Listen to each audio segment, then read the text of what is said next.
Hello my dear student, कैसे हैं आप सब बच्चों।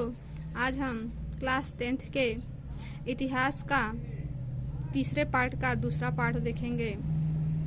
तीसरा पार्ट था भूमंडलीकृत विश्व का वर्णन, जिसमें आधुनिक युग से पहले किस तरीके से दुनिया थी, लोग उसका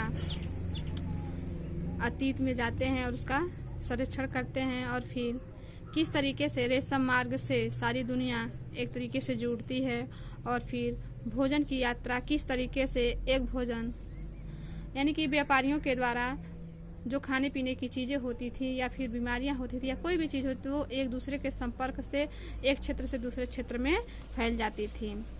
तो आज का हमारा टॉपिक है 19वीं शताब्दी। कौन सा है? 19वीं शताब्दी, यानी कि 1815 से 1914 तक। कह रहा है 19वीं सदी में दुनिया तेजी से बदलने लगी। आर्थिक, राजनीतिक, सामाजिक, सांस्कृतिक और तकनीक कारणों ने पूरे के पूरे समाजों की काया पलट दी और विदेशी संबंधों को नए ढर्रे में ढाल दिया। यानी कि क्या किया उसने? जो राजनीतिक थी, आर्थिक थी, कब की बात? 19वीं सदी की। जो दुनिया तेजी से बदल रही थी, वो सारे हिस्सों में, चाहे वो आर्थिक हो, चाहे राजनीतिक हो, चाहे सामाजिक, सांस्कृतिक, चाहे किसी तकनीकी कारक हो, यानी कि पूरे समाज को उसने क्या किया? काया ही पलट दिया, उसका शरीर ही पलट दिया और विदेशी संबंधों को नए ढर्रे में ढाल दिया। अर्थशास्त्रियों ने अंतर्राष्ट्रीय आर्थिक विनिमय से 3 तरह की गतियों या प्रवाहों का उल्लेख किया है, जिनमें पहला प्रभाव व्यापार होता है। तो 19वीं सदी के मुख्य रूप से वस्तुओं जैसे कि कपड़ा या गेहूं आदि के व्यापार तक ही सीमित था। दूसरा श्रम का प्रभाव था, जिसमें लोग काम या रोजगार की तलाश में एक जगह से दूसरी जगह जाते थे।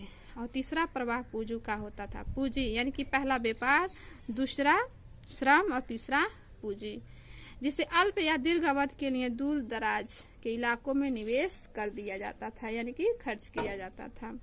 ये तीनों तरह के प्रवाह एक दूसरे से जुड़े हुए थे और लोगों के जीवन को प्रभावित करते थे, और कभी कभी इन कारकों के बीच मौजूद संबंध टूट भी जाते थे। उदाहरण के लिए वस्तुओं या पूंजियों की आवाजाही के मुकाबले श्रमिकों की आवाजाही पर प्राय ज्यादा शर्तें और बंदिशें लगाई जा रही थी, यानी कि लगान भी लगाए जाते थे और शर्तें भी लगाई जाती थी। फिर भी यदि हम इन तीनों प्रवाहों का एक साथ अध्ययन करें तो 19वीं सदी की विश्व अर्थव्यवस्था को ज्यादा अच्छी तरह समझ सकते हैं। तो दूसरा का पहला पॉइंट है विश्व अर्थव्यवस्था का उदय।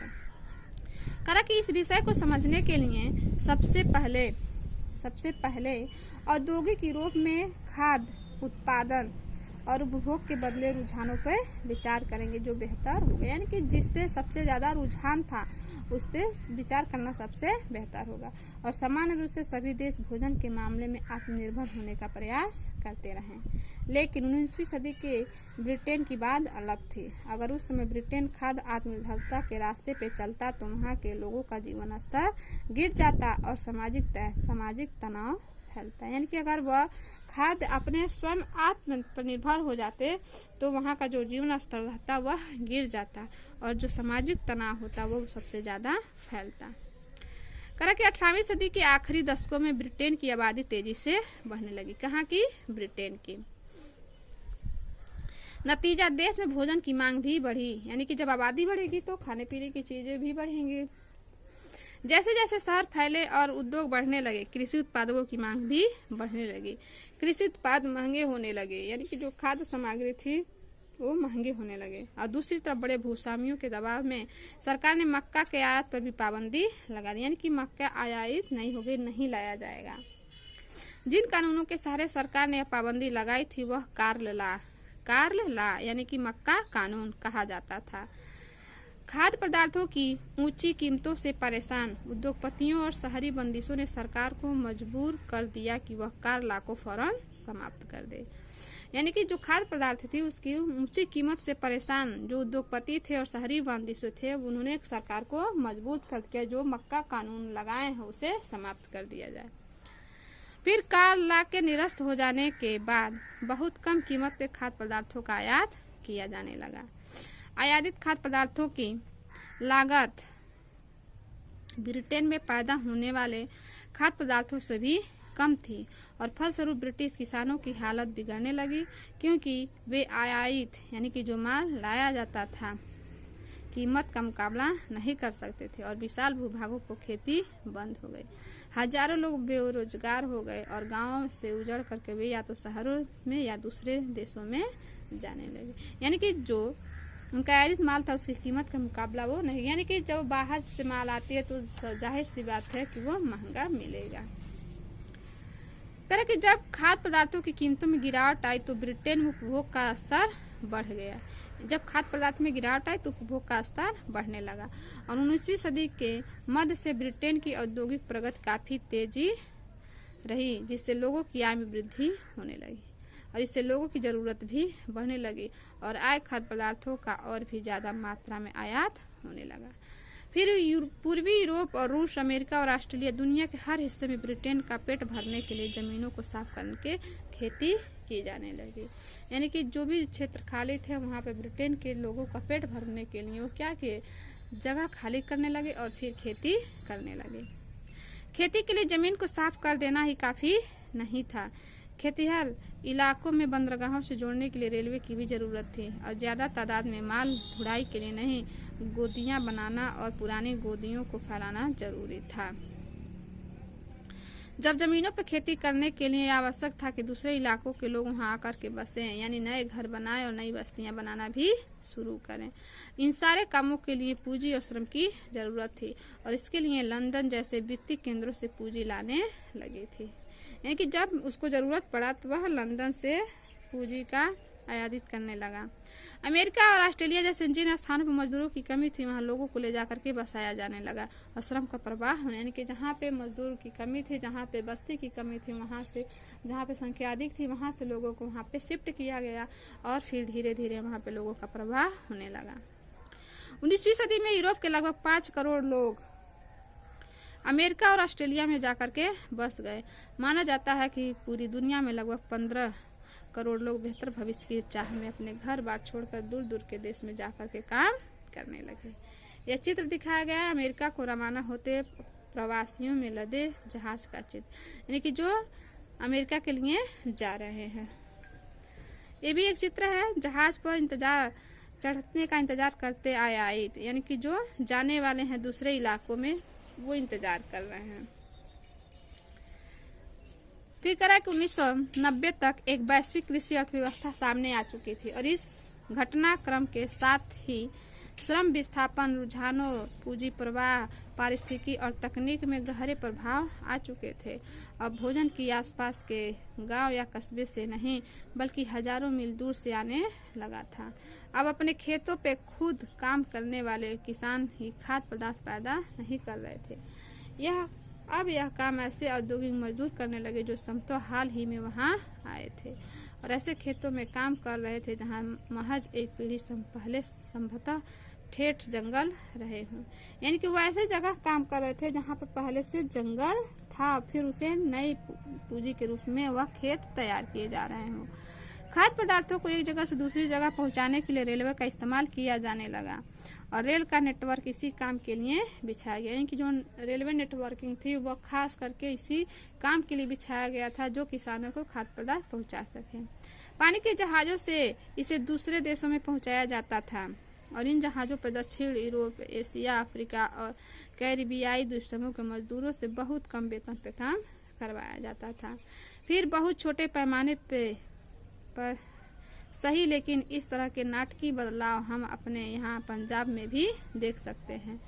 यहाँ ब्रिटिश भारतीय सरकार ने अर्ध रेगिस्तानी जमीन पर उपजाऊ बनाने के लिए नहरों का जाल बिछा दिया ताकि निर्यात के लिए गेहूं और कपास की खेती की जा सके और नई नहरों की सिंचाई वाले इलाकों में पंजाब के अन्य संस्थानों के लोगों को ला करके बसाया गया और उनकी बस्तियों को केनाल यानी कि केनाल कॉलोनी यानी कि नहर बस्ती कहा जाता है। कहाँ पे?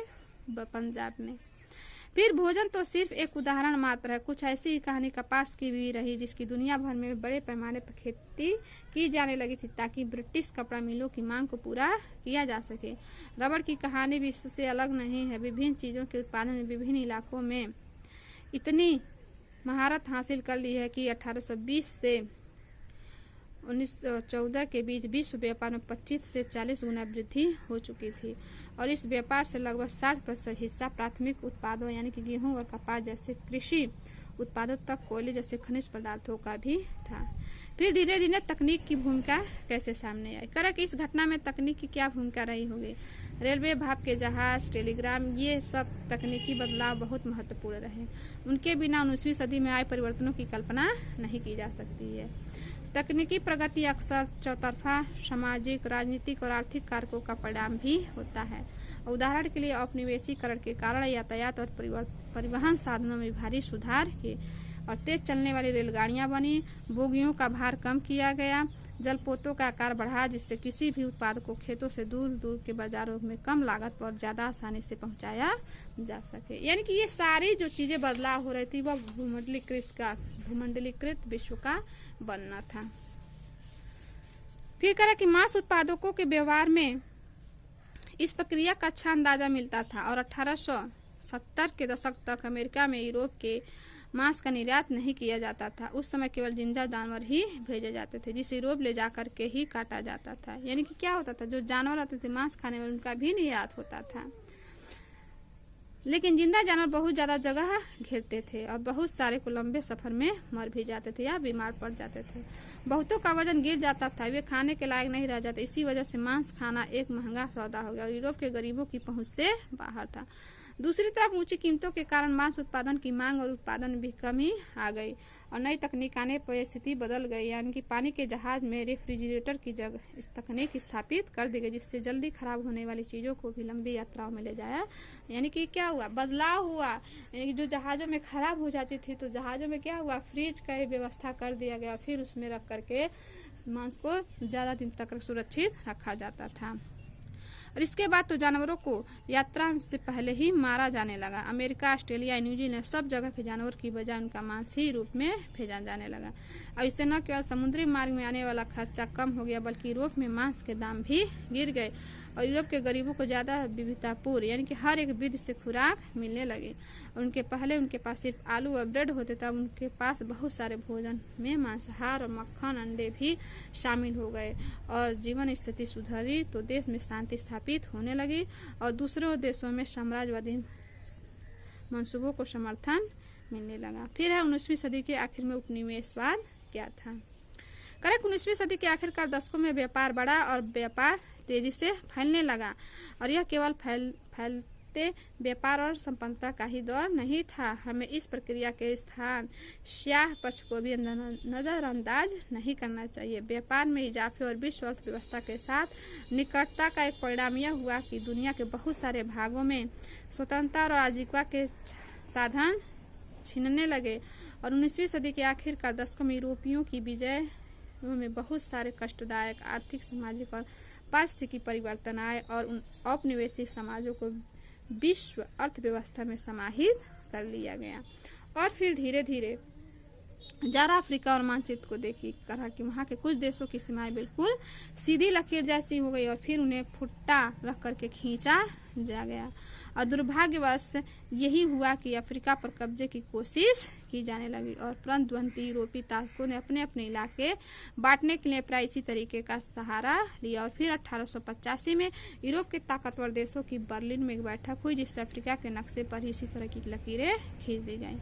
और फिर 19वीं सदी के आखिर में ब्रिटेन और फ्रांस ने अपने शासन वाले विदेशी क्षेत्रफल में भारी वृद्धि कर ली और बेल्जियम और जर्मनी नई औपनिवेशिक ताकतों के रूप में सामने आने लगी और पहले स्पेन के कब्जे में रह चुके उन उपनिवेशों पर कब्जा करके 1890 के दशक के आखिरी वर्षों में संयुक्त राज्य अमेरिका ने औपनिवेशिक ताकत बन गया।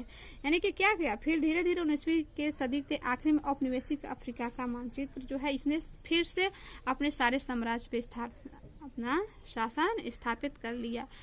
तो इस तरीके से हमारा यह पार्ट 2 यहीं पे समाप्त होता है। नेक्स्ट वीडियो में हम नेक्स्ट पार्ट देखेंगे। धन्यवाद।